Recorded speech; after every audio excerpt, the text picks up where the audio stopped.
Welcome, brave souls. Tonight you enter a place where shadows move and fear whispers in the wind. A journey through the unknown awaits you, where every step could lead to something far more terrifying than you imagined. Will you dare to follow this path? The darkness is calling, but be warned, there's no escape. The forest was eerily quiet as I trudged deeper into the woods. The crunch of dry leaves beneath my boots was the only sound, a stark contrast to the usual symphony of birds and insects that filled the air.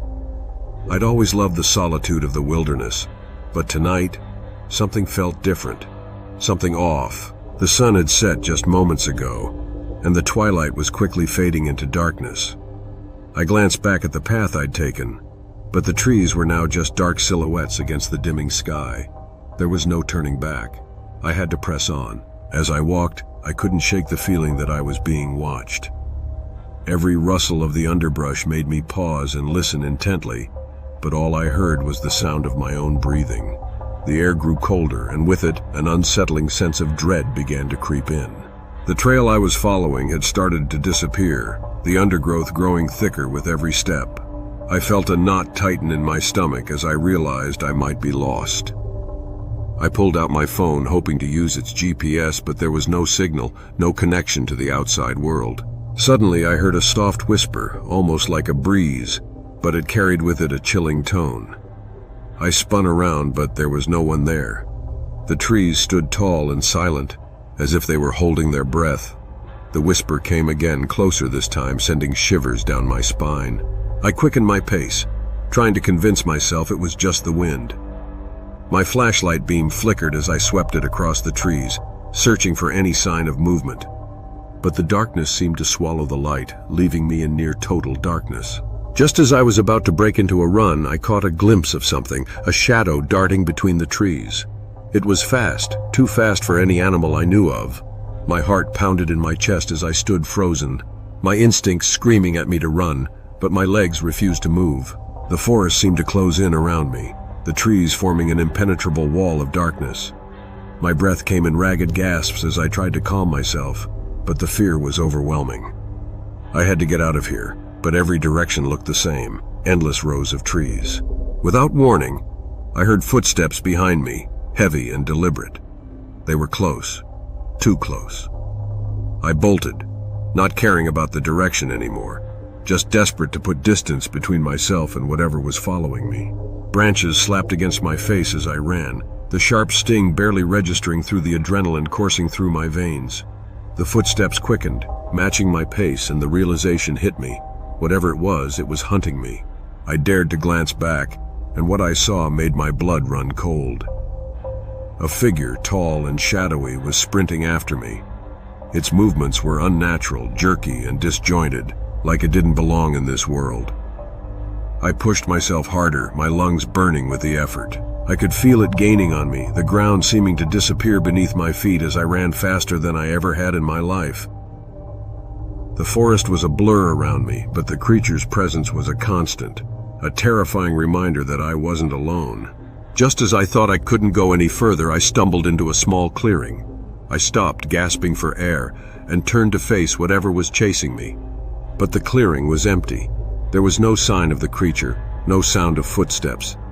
It was as if it had vanished into thin air. I stood there, trembling, my eyes scanning the tree line for any sign of movement. The silence was deafening, oppressive. And then, just when I thought it was over, I heard it again, a whisper, this time directly behind me. I spun around, my heart in my throat, expecting to see the creature. But instead, I found myself face to face with an old, abandoned cabin. It was hidden by the trees, covered in vines, as if the forest had been trying to reclaim it. I hesitated, the cabin radiating an aura of malevolence, but I needed shelter, somewhere to hide, even if just for a moment.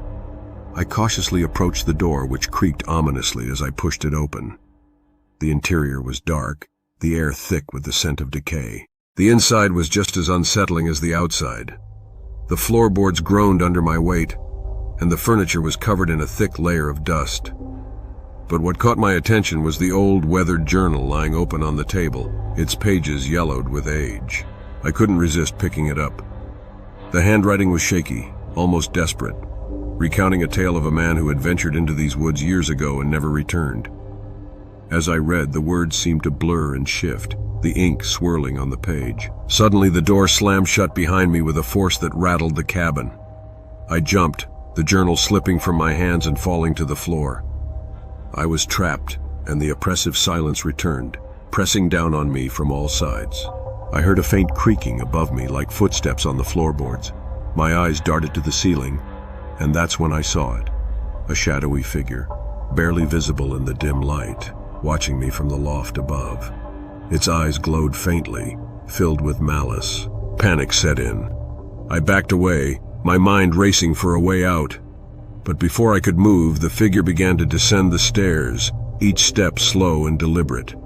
The air grew colder with each second, and I knew this thing wasn't going to let me leave.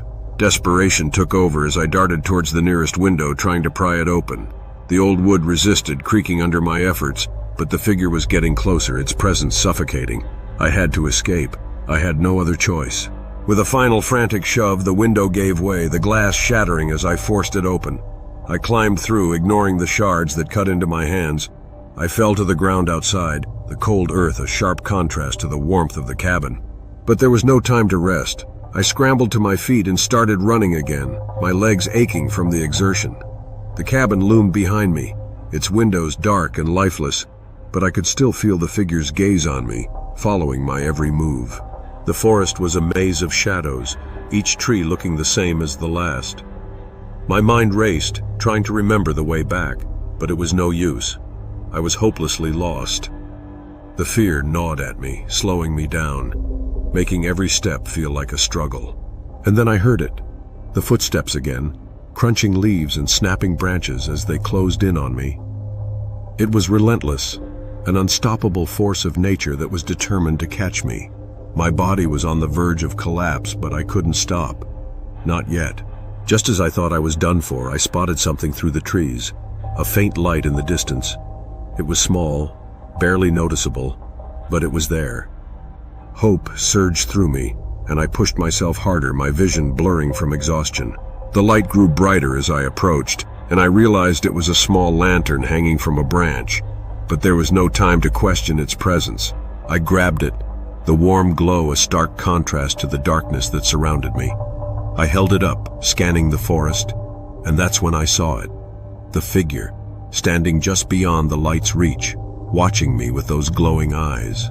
The lantern's light flickered, casting long shadows across the forest floor. The figure remained just outside its glow, as if it couldn't step into the light. I realized this was my only chance. The light was keeping it at bay, if only for a moment. I slowly backed away, keeping the lantern between me and the figure. My mind was racing, trying to figure out a way to escape this nightmare. The forest was still a labyrinth, but now I had a weapon, a fragile barrier of light that could keep the darkness at bay. The figure moved, circling the edge of the light, searching for an opening. Its presence was palpable, a cold, oppressive force that weighed down on me. I knew I couldn't stay here forever.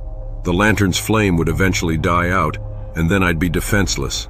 Summoning every ounce of courage, I turned and ran towards the faint glow of the moon, hoping it would lead me to safety. The figure let out a low, guttural sound, a growl of frustration perhaps, before it began to follow me, its movements quicker and more desperate. I sprinted through the trees, the lantern's light bouncing wildly with each step. The path ahead was uncertain, but I didn't care. I just needed to get away, to put as much distance as possible between me and that thing that had been stalking me. As I ran, the trees began to thin out, and I could see the edge of the forest up ahead. My heart leapt in my chest. I was almost there. The lantern's light flickered again, weaker this time, but I was close, so close to escaping. Finally, I burst out of the forest, the trees giving way to an open field. I stumbled to a stop, gasping for breath, and turned to look back. The figure stood at the tree line, its glowing eyes watching me, but it didn't cross into the open. It stayed there, trapped in the darkness of the woods, as I stood in the light of the rising sun, safe at last.